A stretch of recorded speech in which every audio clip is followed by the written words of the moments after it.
Online ಅಲ್ಲಿ Indian post office ಅಲ್ಲಿ jobs ಬಿಟ್ಟಿದ್ದಾರೆ. ಸೊ ಆ ಒಂದು ಜಾಬ್ಸ್ ಪೋಸ್ಟ್ ಗೆ ಯಾವ ತರ ಅಪ್ಲೈ ಮಾಡ್ಬೇಕಂತ ತೋರಿಸ್ಕೊಡ್ತೇನೆ. ಮೊದಲನೇದಾಗಿ ನಿಮ್ಮಲ್ಲಿರುವಂತಹ ಒಂದು ಬ್ರೌಸರ್ ಅನ್ನು ಓಪನ್ ಮಾಡಿ. ನೀವು ಯಾವ್ದು ಬ್ರೌಸರ್ ಓಪನ್ ಮಾಡ್ತಾ ಇದ್ದೀರಾ, ಸೊ ಕ್ರೋಮ್ ಅಥವಾ ಫೈರ್ಫಾಕ್ಸ್ ಯಾವ್ದು ಯೂಸ್ ಮಾಡ್ತಿದ್ರೆ ಅದನ್ನ ಓಪನ್ ಮಾಡಿ. ಇಲ್ಲಿಗೆ ಓಪನ್ ಮಾಡಿ, ಇಲ್ಲಿ Indian post GDC online .government ಅಂತ ಇದನ್ನ ವೆಬ್ಸೈಟ್ ಅನ್ನ ಸರ್ಚ್ ಮಾಡಿ. ಸೊ ಸರ್ಚ್ ಮಾಡಿದ ನಂತರ ನಿಮಗೆ ಈ ತರ ಒಂದು ಸ್ಕ್ರೀನ್ ಬರುತ್ತೆ. ಲೋಡ್ ಆಗ್ತಿದೆ. ನಾನು ಆಲ್ರೆಡಿ ಒಂದು ಪೇಜ್ ಅಲ್ಲಿ ಓಪನ್ ಮಾಡಿಟ್ಟಿದೆ. ಸೊ ನಂತರ ಇಲ್ಲಿ ನಿಮಗೆ registration and application submission for GDS online engagement schedule January 2026 is live on the new website. So ಇದು ಅಫಿಷಿಯಲ್ ಆಗಿ ಇನ್ನೊಂದು ನ್ಯೂ ವೆಬ್ಸೈಟ್ ಮಾಡಿದ್ದಾರೆ, ಲಾಂಚ್ ಮಾಡಿದ್ದಾರೆ. ಸೊ ಆ ವೆಬ್ಸೈಟ್ಗೆ ಹೋಗ್ಬೇಕಂದ್ರೆ ಇಲ್ಲಿ ಕ್ಲಿಕ್ ಹಿಯರ್ ಅಂತ ಒಂದು ಆಪ್ಷನ್ ಇದೆಯಲ್ಲ, ಇದ್ರ ಮೇಲೆ ಕ್ಲಿಕ್ ಮಾಡಿ. ಸೊ ಜಸ್ಟ್ ಕ್ಲಿಕ್ ಮಾಡಿದ ನಂತರ ನಿಮಗೆ ಹೊಸ ವೆಬ್ಸೈಟ್ಗೆ ಕರ್ಕೊಂಡು ಹೋಗುತ್ತೆ. ಸೊ ನಾನು ಆಲ್ರೆಡಿ ಒಂದು ಓಪನ್ ಮಾಡಿದ್ದೆ. ಸೊ ಇಲ್ಲಿ ಕೂಡ ಓಪನ್ ಆಯ್ತು ನೋಡಿ. ಸೊ ನಂತರ ನೀವು ಇಲ್ಲಿ ಕ್ಲಿಕ್ ಹಿಯರ್ ಟು ರಿಜಿಸ್ಟರ್ ಅಂತ ಕ್ಲಿಕ್ ಮಾಡಿ. ಸೊ ನಾನು ಕ್ಲಿಕ್ ಮಾಡ್ತಾ ಇದ್ದೇನೆ. So click here to register ಅಂತ ಕ್ಲಿಕ್ ಮಾಡಿದ್ಮೇಲೆ ನಿಮಗೆ ಅಲ್ಲಿ ಒಂದು ಹೊಸದಾಗಿ ಏನಾದರೂ ಆಲ್ರೆಡಿ ನೀವು ಕ್ಯಾಂಡಿಡೇಟ್ ಈ ಒಂದು ಪೋಸ್ಟ್ ಆಫೀಸ್ ಅಲ್ಲಿ ಆಲ್ರೆಡಿ ಮೊದಲು ಅಪ್ಲೈ ಮಾಡಿದ್ರೆ ಕ್ಯಾಂಡಿಡೇಟ್ ಲಾಗಿನ್ ಇದ್ರೆ ಕ್ಯಾಂಡಿಡೇಟ್ ಲಾಗಿನ್ ಮೇಲೆ ಕ್ಲಿಕ್ ಮಾಡಿ. ಅಥವಾ ನೀವು ಇದೇ ಫಸ್ಟ್ ಟೈಮ್ ನ್ಯೂ ಕ್ಯಾಂಡಿಡೇಟ್ ಆಗಿದ್ರಿ ಅಂದ್ರೆ ನ್ಯೂ ಕ್ಯಾಂಡಿಡೇಟ್ ರಿಜಿಸ್ಟ್ರೇಷನ್ ಅಂತ ಒಂದು ಆಪ್ಷನ್ ಇದೆ, ಈ ಒಂದು ಆಪ್ಷನ್ ಮೇಲೆ ಕ್ಲಿಕ್ ಮಾಡಿ. ಸೊ ಈ ಒಂದು ಆಪ್ಷನ್ ಮೇಲೆ ಕ್ಲಿಕ್ ಮಾಡಿದ್ಮೇಲೆ ನಿಮಗೆ ಇಲ್ಲಿ ಕಾಂಟ್ಯಾಕ್ಟ್ ಇನ್ಫಾರ್ಮೇಶನ್ ಕೇಳುತ್ತೆ, ಮೊಬೈಲ್ ನಂಬರ್ ಮತ್ತೆ ಇಮೇಲ್ ಅಡ್ರೆಸ್ ಕೇಳುತ್ತೆ. ಸೊ ಈ ಒಂದು ಮೊಬೈಲ್ ನಂಬರ್ ನಿಮ್ಮ ಮೊಬೈಲ್ ನಂಬರ್ 10 ಡಿಜಿಟ್ ಮತ್ತೆ ಇಮೇಲ್ ಅಡ್ರೆಸ್, ಯಾವ ಇಮೇಲ್ ಅಡ್ರೆಸ್ ಕೊಡ್ತೀರಾ ಅದನ್ನ ಕರೆಕ್ಟ್ ಆಗಿ ನೆನ್ಪಿಟ್ಕೊಳ್ಳಿ. ಎಕ್ಸಾಮ್ ಮುಗಿಯೋವರೆಗೂ ಕೂಡ ಬೇಕಾಗುತ್ತೆ. ಸೊ ನಾನೀಗ ಅಲ್ಲೇನೋ ಹಾಕಿ ತೋರಿಸ್ತೇನೆ ನೋಡಿ. ನನ್ನ ಒಂದು ಮೊಬೈಲ್ ನಂಬರ್ಗೆ ನಾನು OTP ಹಾಕಿದ್ದೇನೆ. ಈಗ ಜಸ್ಟ್ ವೆರಿಫೈ ಕೊಡ್ತೇನೆ. ಸೊ ಮೊಬೈಲ್ ವೆರಿಫೈಡ್ ಸಕ್ಸಸ್ಫುಲಿ ಅಂತ ಆಯ್ತು. ಸೊ ಮೊಬೈಲ್ ನಂಬರ್ ವೆರಿಫೈ ಆಯ್ತು. ಈಗ ನನ್ನ ಇದು ಏನು ಇಮೇಲ್ ಅಡ್ರೆಸ್ ಹಾಕಿದ್ದೇನೆ, ಇದು ಕೂಡ ವೆರಿಫೈ. ಸೆಂಡ್ OTP ಮೇಲೆ ಕ್ಲಿಕ್ ಮಾಡಿ. ಆ ಒಂದು ಇಮೇಲ್ಗೆ OTP ಬರುತ್ತೆ. ಸೊ ಆ OTP ನ ಎಂಟರ್ ಮಾಡಬೇಕು. ಓಕೆ, ಸೊ ನಾನು OTP ನ ಎಂಟರ್ ಮಾಡ್ತೇನೆ. ಚೆಕ್ ನಿಮ್ಮ ಒಂದು ಜಿಮೇಲ್ ಅನ್ನು ಓಪನ್ ಮಾಡಿ. ಸೊ ಜಿಮೇಲ್ ಅಲ್ಲಿ ಒಂದು OTP ಬಂದಿರುತ್ತೆ, ಆ OTP ನ ಎಂಟರ್ ಮಾಡಬೇಕಾಗುತ್ತೆ. ಓಕೆ,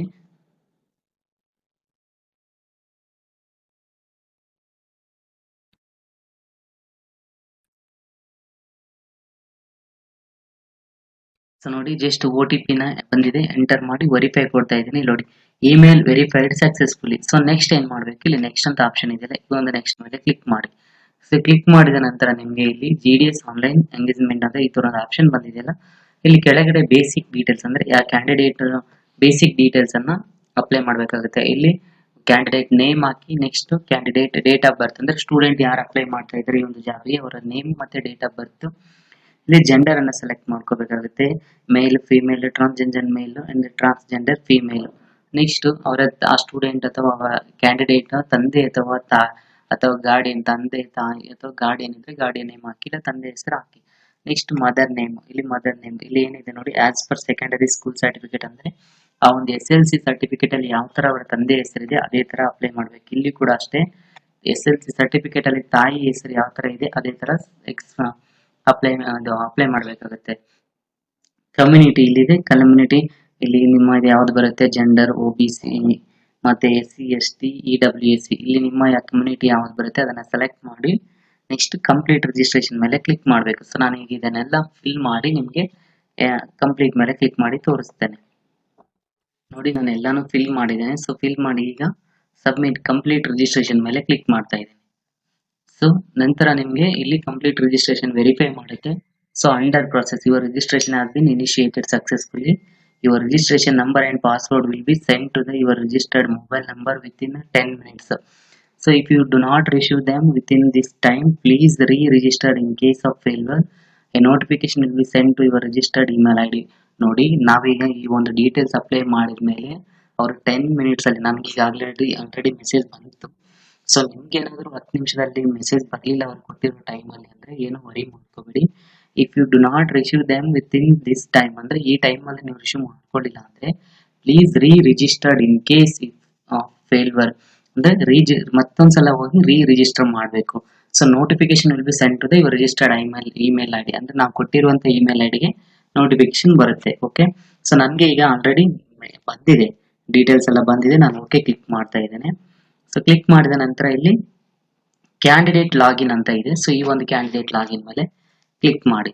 ಸೊ ಕ್ಯಾಂಡಿಡೇಟ್ ಲಾಗಿನ್ ಮೇಲೆ ಕ್ಲಿಕ್ ಮಾಡಿ ಇಲ್ಲಿ ಪ್ರೊಸೀಡ್ ಟು ಲಾಗಿನ್ ಅಂತ ಆಪ್ಷನ್ ಇದೆ. ಈ ಒಂದು ಪ್ರೊಸೀಡ್ ಟು ಲಾಗಿನ್ ಮೇಲೆ ಕ್ಲಿಕ್ ಮಾಡಿ. ಸೊ ಪ್ರೊಸೀಡ್ ಟು ಲಾಗಿನ್ ಮೇಲೆ ಕ್ಲಿಕ್ ಮಾಡಿದ್ಮೇಲೆ ಇಲ್ಲಿ ಯೂಸರ್ ಐ ಡಿ ಅಂತ ಇದೆ. ಸೊ ಯೂಸರ್ ಐ ಡಿ ಏನ್ ಅಪ್ಲೈ ಮಾಡ್ಬೇಕಂದ್ರೆ ಈಗಾಗಲೇ ಹೇಳಿದ್ನಲ್ಲ ನಾನು, ನಮ್ಮ ಮೊಬೈಲ್ಗೆ ಮೆಸೇಜ್ ಬರುತ್ತೆ ಅಂತ. ಸೊ ನನಗೆ ಆಲ್ರೆಡಿ ಮೆಸೇಜ್ ಬಂತು ರಿಜಿಸ್ಟ್ರೇಷನ್ ನಂಬರ್. ಸೊ ಪಾಸ್ವರ್ಡ್ ಅದನ್ನ ನಾನು ಹೇಳ್ತೇನೆ ಏನಂತ ನೋಡಿ. ನನ್ನ ಒಂದು ರಿಜಿಸ್ಟರ್ಡ್ ಮೊಬೈಲ್ ನಂಬರ್ಗೆ ನಾನೇನು ನಮ್ಮ ಮೊಬೈಲ್ ನಂಬರ್ ಕೊಟ್ಟಿದ್ದೆ ಆ ನಂಬರ್ಗೆ ನನಗೆ ನನ್ನ ಐ ಡಿ ಮತ್ತೆ ಪಾಸ್ವರ್ಡ್ ಎರಡು ಸೆಂಡ್ ಮಾಡಿದ್ದಾರೆ. ಸೊ ನೀವು ಕೂಡ ಅಷ್ಟೇ ನಿಮ್ಮ ಒಂದು ನೀವು ಯಾವ ಮೊಬೈಲ್ ನಂಬರ್ ಕೊಟ್ಟಿದ್ರೆ ಆ ನಂಬರ್ಗೆ ಐ ಡಿ ಪಾಸ್ವರ್ಡ್ ಬರುತ್ತೆ. ಬರದೇ ಇದ್ರೆ ಮತ್ತೊಂದ್ಸಲ ವೆರಿಫೈ ಮಾಡಿ. ಓಕೆ, ಇಲ್ಲಾಗಿ ನಾನು ಎಲ್ಲ ಐ ಡಿ ಪಾಸ್ವರ್ಡ್ ಹಾಕಿದ್ದೇನೆ. ಲಾಗಿನ್ ಮೇಲೆ ಕ್ಲಿಕ್ ಮಾಡ್ತಾ ಇದ್ದೇನೆ. ಸೊ ಲಾಗಿನ್ ಮೇಲೆ ಕ್ಲಿಕ್ ಮಾಡಿದ್ಮೇಲೆ ನೋಡಿ OTP send successfully mobile number ತೋರಿಸ್ತಾ ಇದೆ. ನನ್ನ ನಂಬರ್ಗೆ OTP ಬಂದಿದೆ. ಆ ನಂಬರ್ ಅನ್ನ ಇಲ್ಲಿ OTP ನ ಎಂಟರ್ ಮಾಡ್ಬೇಕು. ನೋಡಿ ರಿಜಿಸ್ಟರ್ಡ್ ಯೂಸರ್ ನನ್ನ ರಿಜಿಸ್ಟರ್ ಐ ಡಿ ಇದೆ, OTP ವೆರಿಫಿಕೇಶನ್ ಇದೆ. ಸೊ ನಾನೀಗ ಒಂದು OTP ನ ಹಾಕ್ಬೇಕು. ನನಗೆ OTP ಕೂಡ ಬಂದಿದೆ. ಸೊ ಆ OTP ನ ಇಲ್ಲಿ ನೆಕ್ಸ್ಟ್ ಇಲ್ಲಿ ವೆರಿಫೈ ಅಂಡ್ ಲಾಗಿನ್ ಅಂತ ಇದೆ. ಈ ಒಂದು ವೆರಿಫೈ ನೋಡಿ OTP verified successfully, login successful, redirecting ಅಂದ್ರೆ ಒಂದು ಮೇನ್ ಪೇಜ್ಗೆ ಹೋಗ್ತಾ ಇದೆ. ಸೊ ನೋಡಿ department of post GDS online engagement ಅಂತ ಇದೆಯಲ್ಲ. ಸೊ ಇಲ್ಲಿ ನೀವು ಹಾಗೆ ಸ್ಕ್ರೋಲ್ ಡೌನ್ ಮಾಡಿ. ಸೊ ನೋಡಿ ನೋಡ್ತಾ ಇರ್ಬೋದು ಇಲ್ಲಿ ಆಕ್ಟಿವ್ ನೋಟಿಫಿಕೇಶನ್ ಗ್ರಾಮೀಣ ಡಾಕಾ ಸೇವಕ GDS online engagement schedule January 2026, application period February 2026 to 16 February 2026, closes on 16 February 2026, 11 days left. ಇವತ್ತಿನಿಂದ ಇನ್ನು 11 ದಿನ ಉಳಿದಿದೆ. February 2ಕ್ಕೆ ಸ್ಟಾರ್ಟ್ ಆಗಿದೆ, February 16ಗೆ ಕ್ಲೋಸ್ ಆಗುತ್ತೆ. So correction period February 18ರಿಂದ February 19 ಅಂದ್ರೆ 2 days ಟೈಮ್ ಇರುತ್ತೆ.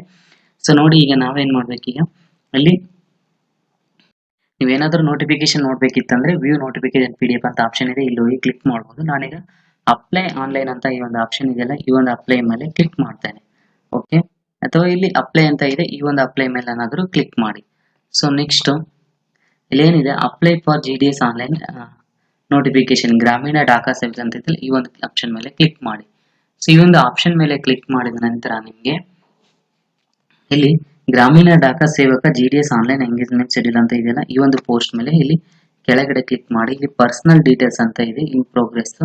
ಸೊ ನೋಡಿ ಪರ್ಸನಲ್ ಡೀಟೇಲ್ಸ್ ಇನ್ ಪ್ರೋಗ್ರೆಸ್ ಅಂತ ಯಾಕಿದೆ ಅಂದ್ರೆ ನಾನು ಆಲ್ರೆಡಿ ಫಿಲ್ ಮಾಡ್ಬೇಕು. ಈಗ ಆಲ್ರೆಡಿ ಫಸ್ಟ್ ಸ್ಟಾರ್ಟಿಂಗ್ ಫಿಲ್ ಕೂಡ ಮಾಡಿದ್ದೇವೆ. ನಾನೀಗ ನಿಮಗೆ ತೋರಿಸ್ತೇನೆ. ಹಾಗೆ ಸ್ಕ್ರೋಲ್ ಡೌನ್ ಮಾಡಿ.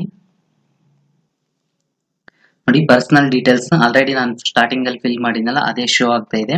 ಸೊ ಹಾಗೆ ಸ್ಕ್ರೋಲ್ ಡೌನ್ ಮಾಡಿದ್ರೆ ನಿಮಗೆ ಇಲ್ಲಿ ಅದರ ಡೀಟೇಲ್ಸ್ ಅಂತ ಇದೆ. ಒಂದ್ ವೇಳೆ ನಿಮ್ಮ ಪರ್ಸನಲ್ ಡೀಟೇಲ್ಸ್ ಏನಾದ್ರು ರಾಂಗ್ ಎಂಟ್ರಿ ಆಗಿದ್ರೆ ಏನು ವರಿ ಮಾಡ್ಕೊಳ್ಳೋ ಆಗಿಲ್ಲ. ಕ್ಲಿಕ್ ಹಿಯರ್ ಟು ಅಪ್ಡೇಟ್ ಅಂತ ಇದೆಯಲ್ಲ, ಈ ಒಂದು ಆಪ್ಷನ್ ಮೇಲೆ ಕ್ಲಿಕ್ ಮಾಡಿದ್ರೆ ನಿಮಗೆ ಅದೇ ಎಡಿಟ್ ಆಪ್ಷನ್ ಬಿಡುತ್ತೆ. ಸೊ ಹೋಗಿ ಕ್ಲಿಕ್ ಮಾಡ್ಬೋದು.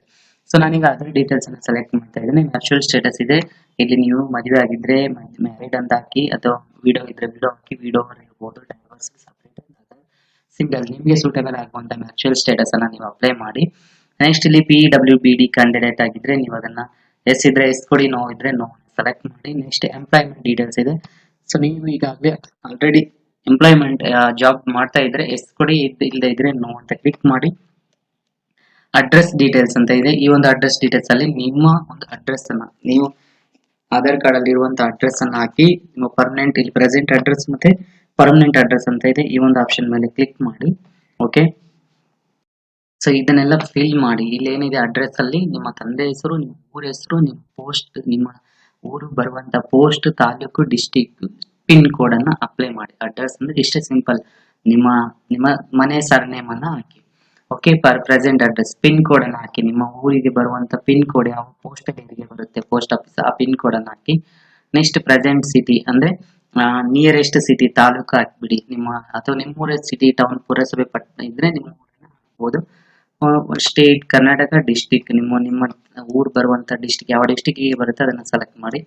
ಇದು ಪರ್ಮನೆಂಟ್ ಅಡ್ರೆಸ್. ಸೊ ಪರ್ಮನೆಂಟ್ ನಿಮ್ಮ ಮನೆ, ನಿಮ್ಮ ವಾಸಸ್ಥಳ ಪರ್ಮನೆಂಟ್ ಅದನ್ನ ಅಪ್ಲೈ ಮಾಡಿ.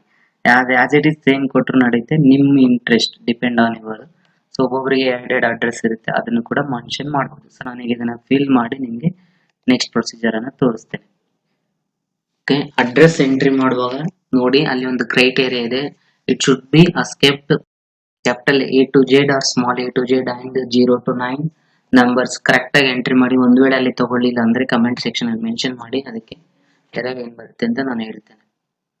ಓಕೆ, ನಾನು ಎಲ್ಲ ಡೀಟೇಲ್ಸ್ ಫಿಲ್ ಮಾಡಿದ್ದೇನೆ, ಸೇವ್ ಕೊಟ್ಟಿದ್ದೇನೆ. ನೋಡಿ, ಪರ್ಸನಲ್ ಡೀಟೇಲ್ಸ್ ಸೇವ್ಡ್ ಸಕ್ಸಸ್ಫುಲಿ. ನನ್ನ ಪರ್ಸನಲ್ ಡೀಟೇಲ್ಸ್ ಫಿಲ್ ಆಯಿತು. ಈಗ educational details form select SSC study circle. ನಾನು ಸೆಲೆಕ್ಟ್ ಅನ್ನು ಇದು ಸೆಲೆಕ್ಟ್ ಮಾಡಬೇಕಾಗುತ್ತೆ. ಸೊ ಇಲ್ಲಿ ಏನು ಮಾಡಿದ್ರು, select here to know your circle ಅಥವಾ ನಾನೀಗ ಕರ್ನಾಟಕ ಸರ್ಕಲ್ ಅನ್ನು ಸೆಲೆಕ್ಟ್ ಮಾಡಿದ್ದೇನೆ. ಓಕೆ, ಇಯರ್ ಆಫ್ ಪಾಸಿಂಗ್, ನಿಮ್ಮ ಇಯರ್ ಆಫ್ ಪಾಸಿಂಗ್ ಅನ್ನು ಹಾಕಬೇಕಾಗುತ್ತೆ. ಸೊ ನಂದು 2012 ಇಯರ್ ಆಫ್ ಪಾಸಿಂಗ್ ಅನ್ನು ಅಪ್ಲೈ ಮಾಡಬೇಕು. ಒಂದ್ ವೇಳೆ ಇಯರ್ ಆಫ್ ಪಾಸಿಂಗ್ ನಿಮ್ಗೆ ಗೊತ್ತಿಲ್ಲ ಅಂದ್ರೆ ನಿಮ್ಮ ಒಂದು SLC ಮಾರ್ಕ್ಸ್ ಕಾರ್ಡ್ ಅಲ್ಲಿ ಲಾಸ್ಟ್ ಅಲ್ಲಿ ಕೆಳಗಡೆ ಎಡ್ಜ್ ಅಲ್ಲಿ ಲೆಫ್ಟ್ ಸೈಡ್ ಅಲ್ಲಿ ಡೇಟ್ ಕೊಟ್ಟಿರ್ತಾರೆ, ಅದೇ ನಿಮ್ಮ ಇಯರ್ ಆಫ್ ಪಾಸ್ ಮತ್ತೆ ಡೇಟ್ ಆಫ್ ಬರ್ತ್. ಸೊ ನಿಮ್ಮ ಬೋರ್ಡ್ ಯಾವ ಬೋರ್ಡ್ ಅಲ್ಲಿ, ಕರ್ನಾಟಕ ಸೆಕೆಂಡರಿ ಎಕ್ಸಾಮಿನೇಷನ್ ಬೋರ್ಡ್ ಅಂತ ಇರುತ್ತೆ. Karnataka secondary examination board. So board 1994 to 2014 ಅಂತ ಇದೆ. ಸೊ ನಂದು 1994 ಇಂದ 2020 ವರೆಗೂ ಬರ್ಬೋದು. 1 ಮಿನಿಟ್. ಕರ್ನಾಟಕ ಎಕ್ಸಾಮಿನೇಷನ್ ಬೋರ್ಡ್ ಅನ್ನ ಸೆಲೆಕ್ಟ್ ಮಾಡ್ಕೊಂಡಿದ್ದೀವಿ. SSC memo number. ಸೊ ಅಂದ್ರೆ ನಿಮ್ಮ ಒಂದು ರೂಲ್ ನಂಬರ್, ರಿಜಿಸ್ಟ್ರೇಷನ್ ನಂಬರ್ ಅಥವಾ ಹಾಲ್ ಟಿಕೆಟ್ ನಂಬರ್ ನಿಮ್ಮ ಮಾರ್ಕ್ಸ್ ಕಾರ್ಡ್ ಎಲ್ಲ ಇರುತ್ತೆ. ಸೊ ಅದನ್ನ ಎಂಟರ್ ಮಾಡಿ. ಸೊ ಎಂಟರ್ ಮಾಡಿದ್ಮೇಲೆ ಹಾಗೆ ಸ್ಕ್ರೋಲ್ ಡೌನ್ ಮಾಡಿ, SLC numbers registration number fill ಮಾಡಿದ್ಮೇಲೆ ಇಲ್ಲಿ enter marks obtained for each subject. So ಆ ಸಬ್ಜೆಕ್ಟ್ಸ್ ಇರುತ್ತಲ್ಲ, ಸೈನ್ಸ್ ಮತ್ತೆ ಸೆಕೆಂಡ್ ಸಬ್ಜೆಕ್ಟ್ ನೀವು ಯಾವ್ದು ತಗೊಂಡಿರ್ತೀರ ಲ್ಯಾಂಗ್ವೇಜ್ ಅದನ್ನ ಸೆಲೆಕ್ಟ್ ಮಾಡಿ. ಸೈನ್ಸ್ ಅಲ್ಲಿ ಎಷ್ಟು ತಗೊಂಡ್ರಿ 100ಕ್ಕೆ ಅದು ಮಾರ್ಕ್ಸ್ ಹಾಕಿ. ನೆಕ್ಸ್ಟ್ ಸೆಕೆಂಡ್ ಸಬ್ಜೆಕ್ಟ್ ಇಲ್ಲಿ ಸೊ ನಿಮ್ಮ language Hindi, English second language ಅನ್ನ ಸೆಲೆಕ್ಟ್ ಮಾಡಬೇಕು. ಇಂಗ್ಲಿಷ್ ಅಲ್ಲಿ ಎಷ್ಟು ತಗೊಂಡ್ರಿ 120. Sorry, first language Kannada. So Kannada 125ಕ್ಕೆ ಎಷ್ಟು ತಗೊಂಡ್ರಿ ಅದನ್ನ ಮಾರ್ಕ್ಸ್ ಹಾಕ್ಬೇಕು. ಇಲ್ಲಿ ಮ್ಯಾಥಮೆಟಿಕ್ಸ್ 100ಕ್ಕೆ ಎಷ್ಟು ತಗೊಂಡ್ವಿ, ಸೋಷಿಯಲ್ ಸೈನ್ಸ್ ಸಮಾಜ ವಿಜ್ಞಾನ 100ಕ್ಕೆ ಎಷ್ಟು ತಗೊಂಡಿದ್ವಿ. ನೆಕ್ಸ್ಟ್ ಇನ್ನು ಇದು ಸೆಕೆಂಡ್ ಲ್ಯಾಂಗ್ವೇಜ್ ಬಂದು ನಾನು ಇಂಗ್ಲಿಷ್ ಅನ್ನ ಸೆಲೆಕ್ಟ್ ಮಾಡಿದ್ದೇನೆ. ಸೊ ಇಂಗ್ಲಿಷ್ 100ಕ್ಕೆ ಎಷ್ಟು ತಗೊಂಡಿದ್ದೇವೆ, ಹಿಂದಿ ಥರ್ಡ್ ಲ್ಯಾಂಗ್ವೇಜ್ 100ಕ್ಕೆ ಎಷ್ಟು ತಗೊಂಡಿದ್ದೇವೆ ಅದನ್ನ ನಿಮ್ಮ ಮಾರ್ಕ್ಸ್ ಕಾರ್ಡ್ ಅಲ್ಲಿ ಇರುತ್ತೆ, ಅದನ್ನ ಪ್ರಕಾರ ಟೈಪ್ ಮಾಡಿ. ಮತ್ತೆ ಮಿಸ್ ಆಗಿ ಎಂಟ್ರಿ ಮಾಡಬೇಡಿ. ಡಾಕ್ಯುಮೆಂಟ್ ಒಂದು ವೇಳೆ ನೀವು ಸೆಲೆಕ್ಟ್ ಆದ್ರೆ ಡಾಕ್ಯುಮೆಂಟ್ ವೆರಿಫಿಕೇಶನ್ ಅಲ್ಲಿ ಕ್ರಾಸ್ ವೆರಿಫೈ ಆಗುತ್ತೆ. ಸೊ ಹಾಗಾಗಿ ಏನ್ ಮಾಹಿತಿ ಇದೆ ಅದನ್ನೇ ಫಿಲ್ ಮಾಡಿ. ಓಕೆ, ಸೊ ನಾನು ಇದನ್ನೆಲ್ಲ ಫಿಲ್ ಮಾಡಿ ನಿಮ್ಗೆ ಲಾಸ್ಟ್ ಫೈನಲ್ ಅಲ್ಲಿ ತೋರಿಸ್ತೇನೆ. ಓಕೆ ಓಕೆ, ನನ್ನ ಮಾರ್ಕ್ಸ್ ಎಲ್ಲ ನಾನು ಎಂಟ್ರಿ ಮಾಡಿದ್ದೇನೆ. ಇಫ್ ಅಪ್ಲಿಕೇಬಲ್ CGPA ಸ್ಕೋರ್ ಏನಾದ್ರು ಇದ್ರೆ ಅದನ್ನ ಎಂಟ್ರಿ ಮಾಡಿ. ನನಗೆ CGPA ಇರ್ಲಿಲ್ಲ ಟೈಮಲ್ಲಿ. ಸೊ ಇದ್ರೆ ಅಪ್ಲಿಕೇಬಲ್ ಇದ್ರೆ ಎಂಟ್ರಿ ಮಾಡಿ, ಮ್ಯಾಂಡೇಟರಿ ಏನಿಲ್ಲ. So you have studied any additional languages other than the ones mentioned above. So ಇದಕ್ಕಿಂತ ಬೇರೆ ಇನ್ನು ಯಾವ್ದಾದ್ರು ಸಬ್ಜೆಕ್ಟ್ಸ್ ಏನಾದ್ರು ತಗೊಂಡಿದ್ರೆ ಅದನ್ನ ಇಲ್ಲಿ ಕ್ಲಿಕ್ ಮಾಡಿ ಎಸ್ ಅಂತ ಕೊಟ್ಟು ಎಂಟ್ರಿ ಮಾಡಿ. ತಗೊಂಡಿದ್ದಿಲ್ಲ ಅಂದ್ರೆ ನೋ ಅಂತಾನೆ ಕೊಟ್ಟು ಸೇವ್ ಅಂಡ್ ನೆಕ್ಸ್ಟ್ ಕೊಡಿ. ಓಕೆ, ಸೇವ್ ಅಂಡ್ ನೆಕ್ಸ್ಟ್ ಕೊಟ್ಮೇಲೆ ನಿಮಗೆ ನೆಕ್ಸ್ಟ್ ಒಂದು ಪ್ರೊಸೀಜರ್ ಇಲ್ಲಿ ನೋಡಿ, ಎಜುಕೇಶನಲ್ ಡೀಟೇಲ್ಸ್ ಸೇವ್ಡ್ ಸಕ್ಸಸ್ಫುಲಿ ಅಂತ ಬಂತು. Next post preference form. So ನೀವು ಯಾವ ಒಂದು Karnataka circle, okay, based on the language you studied the eligible circles will be displayed. So ನಾನು ಓದಿರುವಂತ ಲ್ಯಾಂಗ್ವೇಜ್ ಇದ್ರ ಮೇಲೆ ನನಗೆ ಸರ್ಕಲ್ಸ್ ಇಲ್ಲಿ ಬಿಡುತ್ತೆ. ನಾನು ಕರ್ನಾಟಕನೇ ಸೆಲೆಕ್ಟ್ ಮಾಡ್ತೇನೆ. ಸೆಲೆಕ್ಟ್ ಡಿವಿಷನ್ ಅಂತ ಇದೆ ಇಲ್ಲಿ, Bagalkote division, Ballari division, Belagavi, Bengaluru GPO division, Bengaluru division, sports shooting division ಅಂತ ಇದೆ, Bengaluru soft division, Bidar division. So ನನಗೆ ಕಲಬುರಗಿ ಡಿವಿಷನ್ ಅನ್ನು ಸೆಲೆಕ್ಟ್ ಮಾಡ್ತಾ ಇದ್ದೇನೆ. ಸೊ ಯಾದಗಿರಿ ಡಿವಿಷನ್ ಇದ್ರೆ ಯಾದಗಿರಿನ ಸೆಲೆಕ್ಟ್ ಮಾಡಿದೆ ನಾನು. So Yadgiri division. ಒಂದ್ ವೇಳೆ ನೀವು ಪೋಸ್ಟ್ ಡೌನ್ಲೋಡ್ ಪೋಸ್ಟ್ ಏನಾದ್ರು ಎಲ್ಲೆಲ್ಲಿ ಇದೆ ಅಂತ ನೋಡ್ಬೇಕಿದ್ರೆ ಓಕೆ, ಇಲ್ಲಿ ನೋಡಿ ನಿಮಗೆ ಬರುವಂತ ನೀವು ಸೆಲೆಕ್ಟ್ ಮಾಡಿರುವಂತ ಡಿವಿಷನ್ ಅಲ್ಲಿ. ಸೊ ನನಗೆ 1 to 10 ಡಿವಿಷನ್ 10 ಬ್ರಾಂಚಸ್ ಇದೆ. ಸೊ ನನಗೆ ಇಲ್ಲಿ 1 ರಿಂದ 10 ನಾನು ಪ್ರಿಯಾರಿಟಿ ಕೊಡ್ಬೇಕಾಗುತ್ತೆ. ಸೊ ನಾನು ಮೊದಲಿನ ಪ್ರಿಯಾರಿಟಿ ಬಂದು ಸೊ ನಾನು ಇಲ್ಲಿ ಕೊಡ್ತಾ ಹೋಗ್ತೇನೆ. ನಿಮ್ಗೆ ಈ ತರ ಪ್ರಿಯಾರಿಟಿನ ಕೊಡಿ. ಸೊ ಓಕೆನಾ.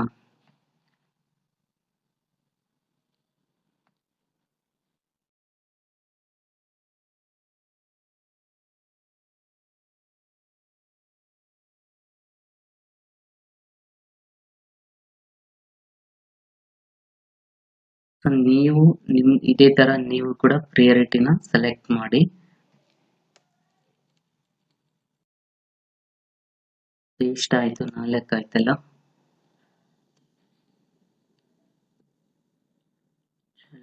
ಇದು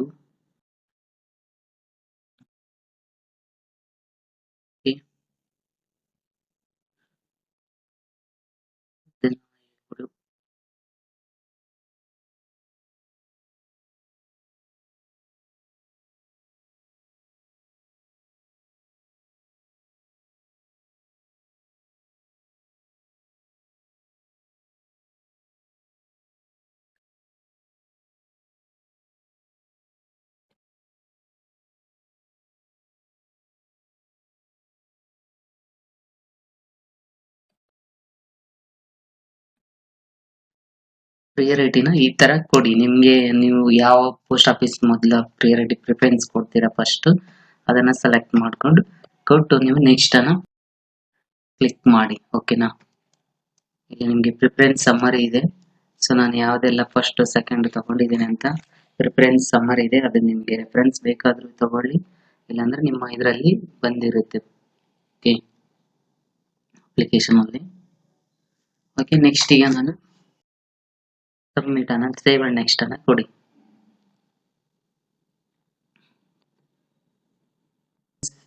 ಫಾರ್ಮ್ ಸೇವ್ಡ್ ಸಕ್ಸಸ್ಫುಲಿ ಅಂತ ಬಂತು. ಸೊ ನೆಕ್ಸ್ಟ್ ಈಗ ನಮ್ಗೆ ಏನಿಲ್ಲ ಆಪ್ಷನ್ ಇದೆ ನೋಡಿ, ಪರ್ಸನಲ್ ಡೀಟೇಲ್ಸ್ ಫಿಲ್ ಮಾಡಿದ್ದೇವೆ, ಎಜುಕೇಶನಲ್ ಡೀಟೇಲ್ಸ್ ಫಿಲ್ ಆಯ್ತು, ಪೋಸ್ಟ್ ಪ್ರಿಫರೆನ್ಸ್ ಕೂಡ ಫಿಲ್ ಆಯ್ತು. ಈಗ upload photo and signature. So upload photo ಏನಾಗಿರ್ಬೇಕಂದ್ರೆ ರೀಸೆಂಟ್ ಫೋಟೋ ಆಗಿರ್ಬೇಕು, ಮತ್ತೆ ಸಿಗ್ನೇಚರ್ ಅನ್ನ ಅಪ್ಲೋಡ್ ಮಾಡ್ಬೇಕಾಗುತ್ತೆ. ಆ ಇಯರ್ ಬೈ ಡಿಕ್ಲೇರ್ಡ್ ದಟ್ ಇದೆಲ್ಲ ಓದ್ಕೊಂಡು ಅಗ್ರಿ ಕೊಡಿ. ಸೊ ನಾನು ನಿಮಗೆ ಫೋಟೋ ಮತ್ತೆ ಸೈನ್ ಅನ್ನ ಅಪ್ಲೋಡ್ ಮಾಡಿ ನೆಕ್ಸ್ಟ್ ಪೇಮೆಂಟ್ ಅನ್ನ ತೋರಿಸ್ತೇನೆ.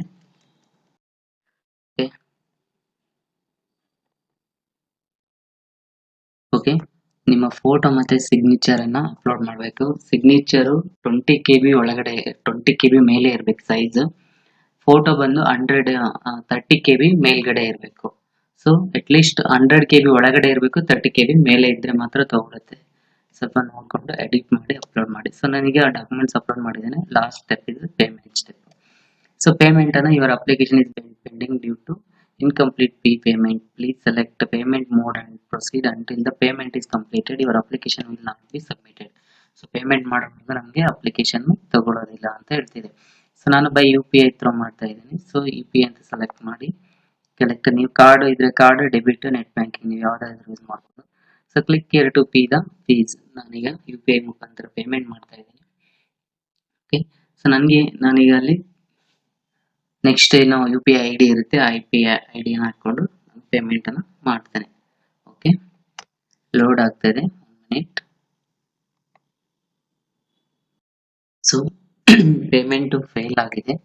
ಸೊ ಇನ್ನೊಂದ್ಸಲ ಏನ್ ಮಾಡಿ, ಇನ್ನೊಂದ್ಸಲ ಇಲ್ಲಿ UPI ಅಂತ ಆಪ್ಷನ್ ಇದೆ, ಈ UPI ಮೇಲೆ ಕ್ಲಿಕ್ ಮಾಡಿ ಅಥವಾ ಕ್ರೆಡಿಟ್ ಕಾರ್ಡ್ ಅಂತ ಸೆಲೆಕ್ಟ್ ಮಾಡಿ. ನಿಮ್ಗೆ ಯಾವ ಕಾರ್ಡ್ ಇದೆ ಅದನ್ನ ಸೆಲೆಕ್ಟ್ ಮಾಡಿ. ನಾನು UPI ಮೇಲೆನೆ ಮಾಡ್ತೇನೆ. ಸೊ ಹಾಗಾಗಿ UPI ಮೇಲೆ ಸೆಲೆಕ್ಟ್ ಮಾಡಿ ಕ್ಲಿಕ್ ಹಿಯರ್ ಟು ಪೇ ಮೇಲೆ ಕ್ಲಿಕ್ ಮಾಡಿ ಪೇ ಫೀಸ್. ಒಂದು ವೇಳೆ ಅಪ್ಲೈ ಮಾಡುವಾಗ ಏನಾದರೂ ತಗೊಳ್ಳಿಲ್ಲ ಅಂದ್ರೆ ಸರ್ವರ್ ಎರರ್ಸ್ ಇರುತ್ತೆ. ಸೊ ಹಾಗಾಗಿ ಲೇಟ್ ಆಗ್ತಾ ಇರುತ್ತೆ, ವೇಟ್ ಮಾಡಿ, ನೆಟ್ವರ್ಕ್ ಸ್ಪೀಡ್ ಇರಬೇಕು.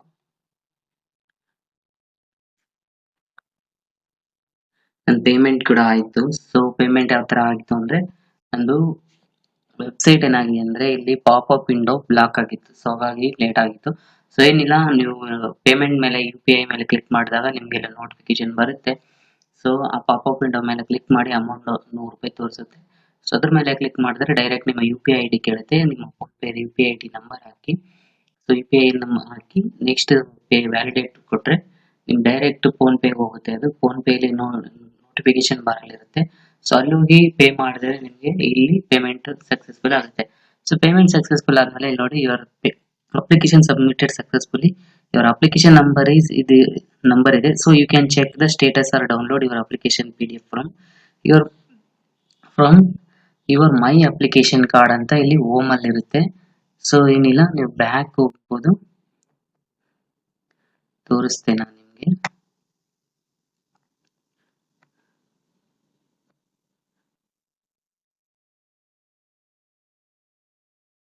ಸೊ ಡ್ಯಾಶ್ ಬೋರ್ಡ್ ಬನ್ನಿ. ಸೊ ಡ್ಯಾಶ್ ಬೋರ್ಡ್ ಅಲ್ಲಿ ಇಲ್ಲಿ ಮೈ ಅಪ್ಲಿಕೇಶನ್ ಅಂತ ಇದೆಯಲ್ಲ, ಸೊ ಈ ಒಂದು ಅಪ್ಲಿಕೇಶನ್ ಮೇಲೆ ಕ್ಲಿಕ್ ಮಾಡಿ. ಇಲ್ಲಿ ಮೈ ಅಪ್ಲಿಕೇಶನ್ ಅಲ್ಲಿ ನೋಡಿ, ನನ್ನ ರಿಜಿಸ್ಟ್ರೇಷನ್ ನಂಬರ್ ಮತ್ತೆ ಸೈಕಲ್ ID, ಯಾವ ಸೈಕಲ್ ID ಜನವರಿ 2026 ಅಪ್ಲಿಕೇಶನ್ ನಂಬರ್ ಇದೆ, ಸ್ಟೇಟಸ್ ಸಬ್ಮಿಟೆಡ್ ಇದೆ, ಆಕ್ಷನ್ ಇದೆಯಲ್ಲ, ಈ ಡೌನ್ಲೋಡ್ PDF ಮೇಲೆ ಕ್ಲಿಕ್ ಮಾಡಿ. ಸೊ ಆಗ ಏನಾಗುತ್ತೆ, ನಿಮ್ಮ ಒಂದು ಅಪ್ಲಿಕೇಶನ್ ಫಾರ್ಮ್ ಡೌನ್ಲೋಡ್ ಆಗುತ್ತೆ. ಸೊ ಅದನ್ನ ಒಂದು ಪ್ರಿಂಟ್ ತೆಗೆದು ಇಟ್ಕೊಳ್ಳಿ, ಅಥವಾ ನಿಮ್ಮಲ್ಲಿ ರೆಫರೆನ್ಸ್ಗೆ ಸೇವ್ ಮಾಡಿ ಇಟ್ಕೊಳ್ಳಿ. ಓಕೆ, ಸೊ ಅದನ್ನು ಕೂಡ ನಾನು ಶೋ ಮಾಡಿ ತೋರಿಸ್ತೇನೆ. ಓಪನ್ ಮಾಡಿ, ನನ್ನ ಒಂದು ಅಪ್ಲಿಕೇಶನ್ ಇದು. Okay, department of post sub ministry of communication and government of India ಅಂತಿದೆ. ಸೊ ಆನ್ಲೈನ್ ಗ್ರಾಮೀಣ ಡಾಕಾ ಸೇವಕ ಎಂಗೇಜ್ಮೆಂಟ್ ಅಂತ ಇದೆಯಲ್ಲ, ಸೊ ಕ್ಯಾಂಡಿಡೇಟ್ ಅಪ್ಲಿಕೇಶನ್ ಫಾರಂ ಇದೆ. ಸೊ ನೀವು ಇಲ್ಲಿ ನಿಮ್ಮ ಡೀಟೇಲ್ಸ್, ನಿಮ್ಮ ಅಪ್ಲಿಕೇಶನ್ ಫಾರಂ ಇದೆ. ಸೊ ಈ ಒಂದು ಮಾಹಿತಿ ನಿಮಗೆ ಅರ್ಥ ಆಗಿದ್ರೆ ದಯವಿಟ್ಟು ನಮ್ಮ ಚಾನಲ್ ಸಬ್ಸ್ಕ್ರೈಬ್ ಮಾಡಿ ಹಾಗೂ ಪಕ್ಕದಲ್ಲಿರುವಂತಹ ಬೆಲ್ ಐಕಾನ್ ಅನ್ನು ಕ್ಲಿಕ್ ಮಾಡಿ. ಇನ್ನು ನಿಮ್ಮ ಯಾರೆಲ್ಲ ಸ್ನೇಹಿತರು ಈ ಇಂಡಿಯನ್ ಪೋಸ್ಟ್ ಆಫೀಸ್ಗೆ ಅಪ್ಲೈ ಮಾಡ್ಬೇಕು ಅನ್ಕೊಂಡಿದ್ದಾರೆ ಅವರಿಗೆ ಈ ಒಂದು ವಿಡಿಯೋನ ಶೇರ್ ಮಾಡಿ. ನೀವು ಯಾವುದೇ ಒಂದು ಆನ್ಲೈನ್ ಇಲ್ಲದೆ ನಿಮ್ಮ ಮೊಬೈಲ್ ಅಲ್ಲೇ ನೀವು ಇದನ್ನ ಅಪ್ಲೈ